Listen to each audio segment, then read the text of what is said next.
21 नियम तो बहुत अधिक है गुरुदेव। हाँ पुत्र, किंतु इन्हीं 21 नियमों के पालन करने से मनुष्य का जीवन बदल जाता है और वह ईश्वर के बहुत निकट हो जाता है। तो मुझे भी बताइए ये नियम गुरुदेव। अवश्य पुत्र। इसका प्रथम नियम है सत्य वचन। दूसरा नियम है अहिंसा। तीसरा नियम है इंद्रियों पर नियंत्रण। चौथा नियम है सभी प्राणियों पर दया भाव करना। पांचवा नियम है ब्रह्मचर्य का पालन। छठा नियम है व्यसनों अर्थात बुरी चीजों एवं बुरी आदतों का परित्याग। और सातवां नियम है ब्रह्म मुहूर्त में जागना।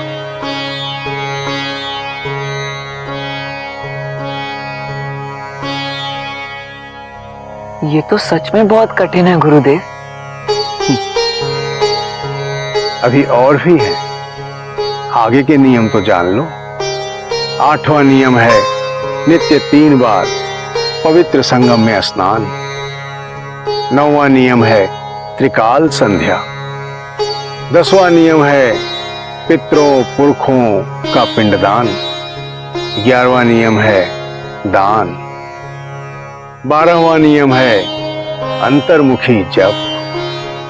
13वां नियम है सत्संग। 14वां नियम है संकल्पित क्षेत्र के भीतर रहना। एक क्षण रुकिए गुरुदेव, मैं इन सभी नियमों को मन में बिठा लूं।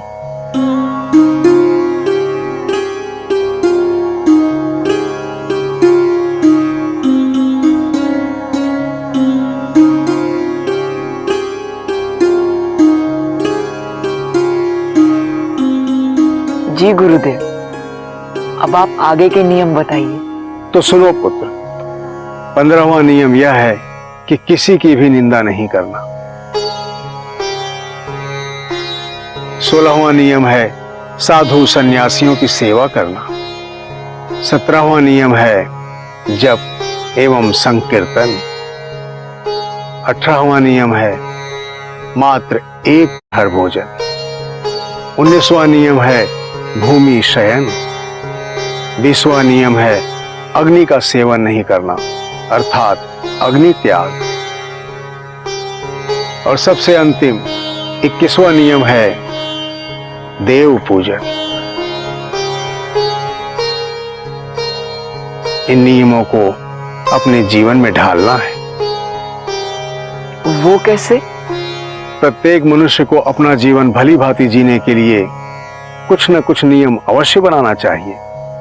इससे जीवन में लक्ष्य की प्राप्ति शीघ्रता से हो जाती है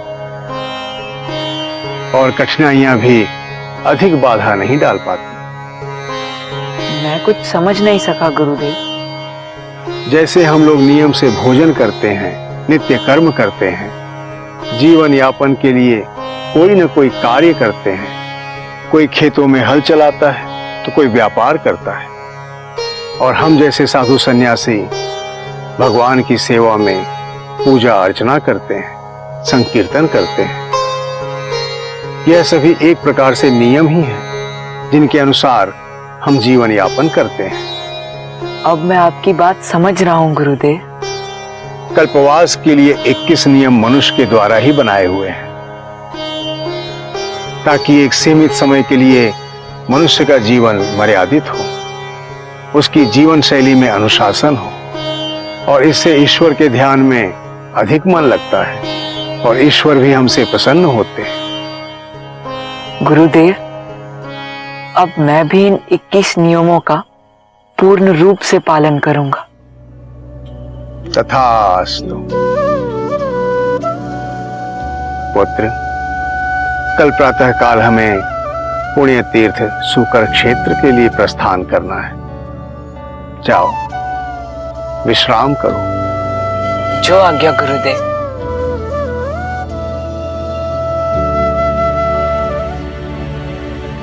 चिरंजीव भव।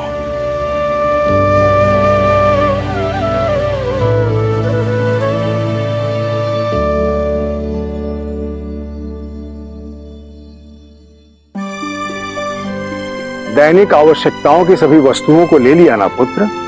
हाँ गुरुदेव। उत्तम। प्रातः काल का समय है, यात्रा में सुविधा होगी। अब हमें सूकर क्षेत्र के लिए प्रस्थान करना होगा। आपकी जो आज्ञा गुरुदेव।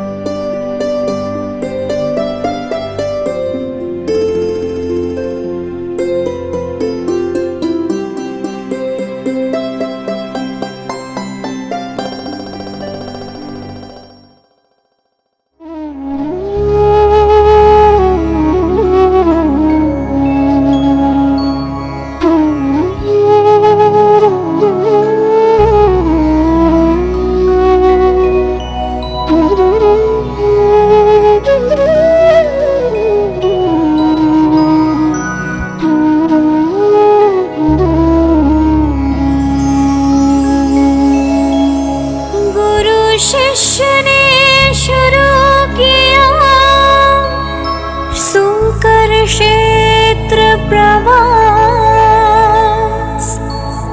आगे आगे गुरु चले, पीछे तुलसीदास।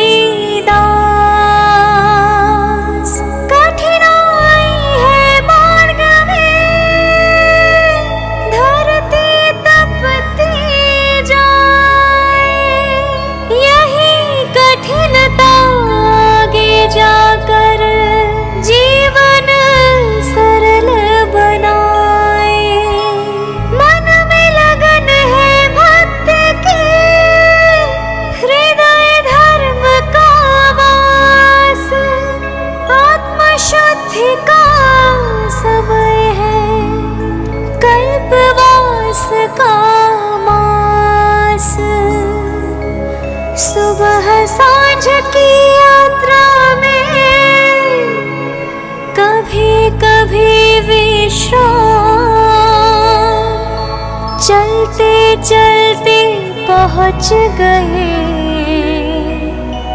फिर दोनों हरिधाम।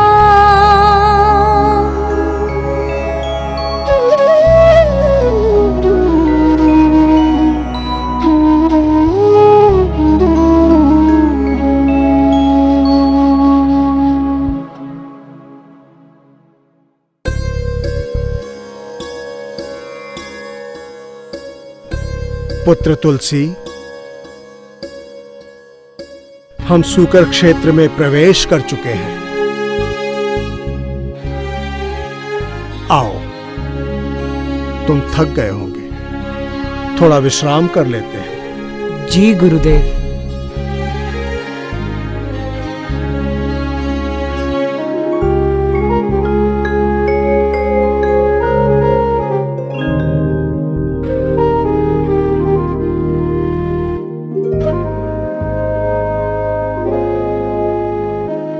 ये क्षेत्र की विशेषता क्या है गुरुदेव? यह पुण्य तीर्थ सूकर क्षेत्र है। यहाँ पर स्वयं भगवान विष्णु ने वराह अवतार लिया था और यहीं से धरती की उत्पत्ति हुई थी। यह स्थान इतना महान है कि कल्पवास का पर्व यहीं से प्रारंभ हुआ।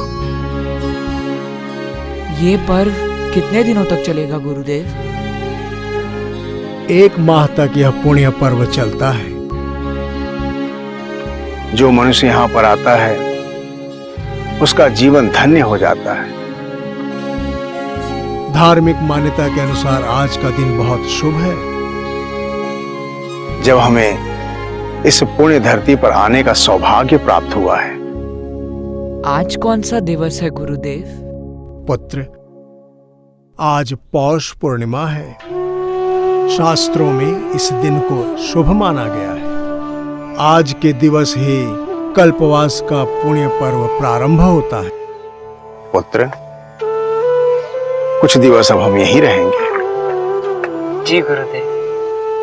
अब हम यहाँ वेदों का अध्ययन और ध्यान करेंगे। जो मनुष्य कल्पवास करता है उसके सभी मनोरथ पूर्ण होते हैं। वह जन्म जन्मांतर के बंधन से मुक्त हो जाता है।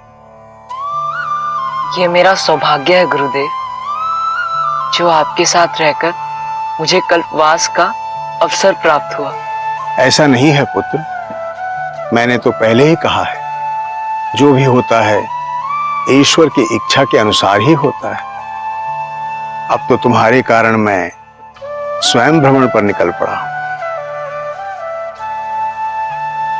यहां निवास के लिए बस एक कुटिया का प्रबंध हो जाए।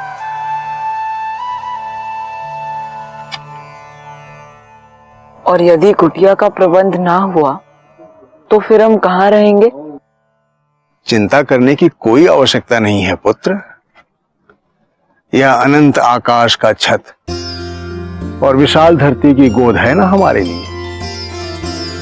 वैसे भी हम संत हैं, जहां स्थान मिल जाए वहां निवास बन जाता है, जहां भगवान का प्रसाद मिल जाए वहीं भोजन बन जाता है। गुरुदेव, मुझे तो अभ्यास है, मैं कई दिनों तक बिना भोजन के भी रह सकता हूँ। नहीं पुत्र, अब ऐसी परिस्थिति तुम्हारे जीवन में कदापि नहीं आएगी। तुम अपने हिस्से का दुख भोग चुके हो, अब तुम ईश्वर की शरण में आए हो। यदि ईश्वर ने यहां तक आने का सौभाग्य प्रदान किया है तो आगे की व्यवस्था भी वही करेंगे। तुम चिंता मत करो। आपके होते हुए मुझे किसी प्रकार की चिंता नहीं गुरुदेव।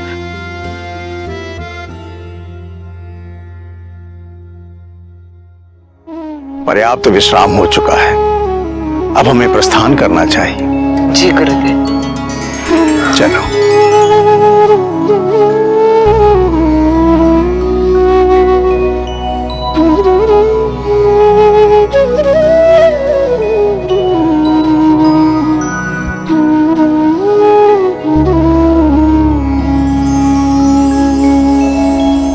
धर्म कर्म के मार्ग में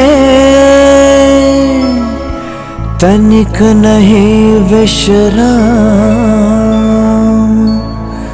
जितना चाहे जप लीजो श्री हरि पावन नाम। सो करके इस क्षेत्र में जिसने किया प्रवास, जीवन उसका तर गया, बन गया प्रभु का दास। यज्ञ हवन होते यहाँ होता है शास्त्रार्थ, हरि नाम ही है सदा जीवन का भावार्थ।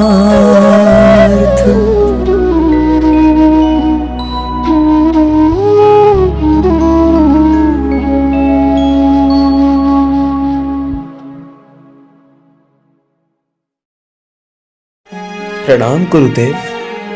यशस्वी हो। सुखी रहो अनुज, आज तुम्हारे दर्शन का भी मुझे सौभाग्य मिल गया। पूर्ण, तुम यहाँ? गुरुदेव, मैं कल्पवास के प्रारंभ होने से पूर्व ही यहाँ आ गया था। मुझे आभास था कि आप कल्पवास में यहाँ सूकर क्षेत्र में अवश्य आएंगे।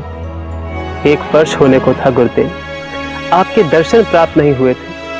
आपसे मिलने की तीव्र इच्छा थी हृदय में, इसलिए आपसे मिलने हेतु मैं यहाँ कुछ दिन पूर्व ही आ गया। तुम्हारी मन की इच्छा के कारण ही ईश्वर ने हमें यहाँ भेजा है। तुमने बहुत अच्छा किया, तुमसे मिलकर मेरा हृदय आनंदित हुआ। गुरुदेव, मैंने पहले से ही यहाँ आपके रहने का सारा प्रबंध कर दिया है। यह तुमने बहुत अच्छा कार्य किया। आइए गुरुदेव।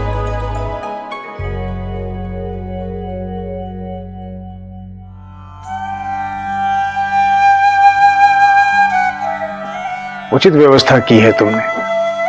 तुम वह शिष्य हो जो गुरु की इच्छा और आवश्यकता को बिना बताए समझ जाते हो। गुरु की सेवा कर पुण्य अर्जित करने का यह अवसर एक शिष्य भला कैसे छोड़ सकता है गुरुदेव? इस कक्ष में 2 आसन, तुम्हारा आसन कहाँ है? गुरुदेव, मैंने अपनी व्यवस्था पासी के एक मंदिर में कर ली है। वहां मेरे साथ कुछ भक्तजन भी ठहरे हैं। परंतु तुम्हें यह कैसे ज्ञात हुआ कि मेरे साथ कोई आएगा? मेरे आने के पूर्व इस कक्ष में तुमने 2 आसन की व्यवस्था कर दी। मुझे पता था गुरुदेव, आप चित्रकूट के आश्रम को छोड़कर जिससे मिलने गए थे वो आपके साथ अवश्य आएगा। आपने ही तो कहा था कि स्वयं भगवान भोलेनाथ ने आपको इस बालक का दायित्व सौंपा है, तो भला आप तो अपने दायित्व का निर्वाह करेंगे ही और इस बालक के साथ यहाँ अवश्य आएंगे। ये बात मैं भली भांति जानता था गुरुदेव।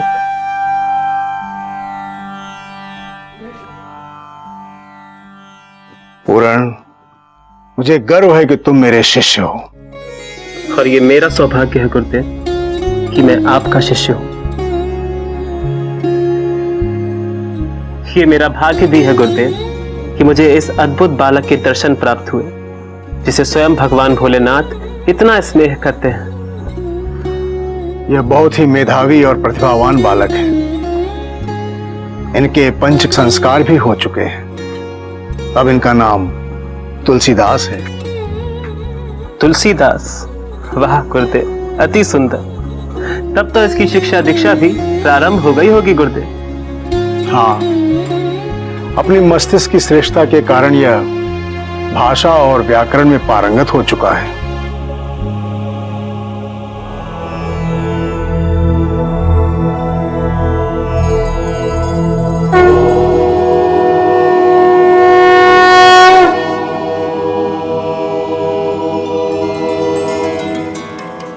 तुलसी अब भाषा और व्याकरण जैसे विषयों में पारंगत हो चला है।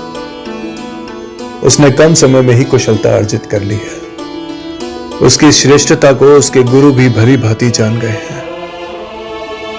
अब उसके जीवन में गति आना आवश्यक है। अब यहां रहकर शिक्षा के अगले अध्याय का आरंभ होगा। अति उत्तम गुरुदेव, अब आप विश्राम कीजिए। अवश्य, परंतु तुम यहां कितने दिवस रहोगे? गुरुदेव, मुझे तो कल सुबह ही प्रस्थान करना होगा। आश्रम के संचालन का दायित्व आपने मुझे दिया है, तो मुझे तो वहां शीघ्र जाना ही होगा। और वैसे भी इस पावन धरा को प्रणाम कर लिया, आपके आशीर्वाद लेकर आपके दर्शन पा लिए, मेरा उद्देश्य पूरा हो गया। अब मुझे आज्ञा दीजिए गुरुदेव। सदा स्वस्थ और सुखी रहो। आशा करता हूं कि आपके दर्शन का सौभाग्य पुनः प्राप्त होगा। तथास्तु।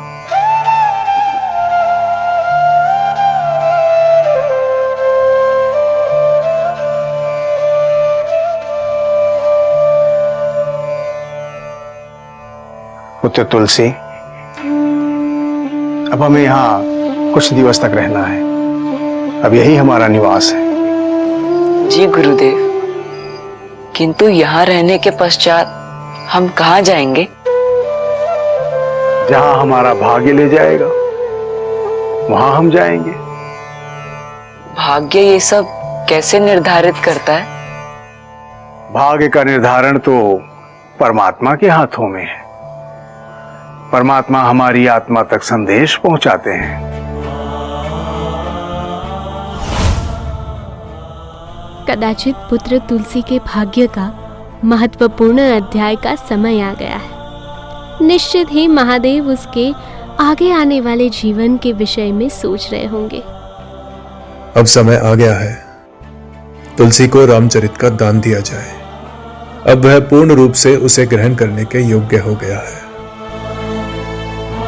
उसका बचपन जितना संकुचित था, अब आगे का जीवन उतना ही अद्भुत और विशाल होगा।